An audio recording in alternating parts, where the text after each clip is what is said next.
All right, guys, so we're going to show you the different parts of a halter here.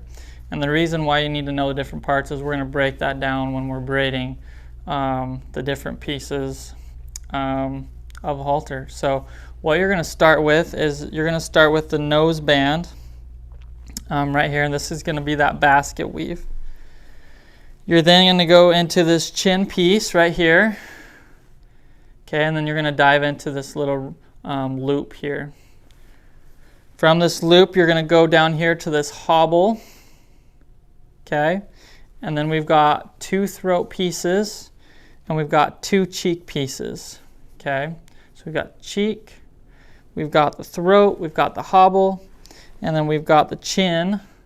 We've got a loop here, we've got our lead line, and then we've got our pole up here. And on that pole, there's also another loop here, basically to tie your halter off here. So you're going to see that. So your pole is going to come and tie into here. Cool? So let's recap that real quick.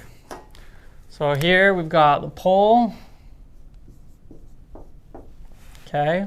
We've got a hobble down here, the noseband. We're going to do the cheek. The cheek is 2 pieces, so we've got 1 and we've got 2.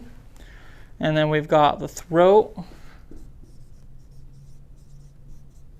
1 and then 2. And then we've got right here, we've got the chin pieces, okay? There's 1 and there's 2. We've got a loop here that goes to the lead line, and then we've got a loop here as well. Okay, so how that's going to work, we're going to go from the noseband, that's going to be our 8-strand flat braid. We're going to come to the 2 chin pieces. We're going to go to the 2 cheek pieces. From there we're going to do a loop. We're going to go into the hobble. We're going to do the 2 throat pieces. And then we're going to go into the pole and finish off with the loop. Okay, so that's the breakdown of the halter, the pieces of a halter, the parts of a halter, and let's get diving into braiding the halter.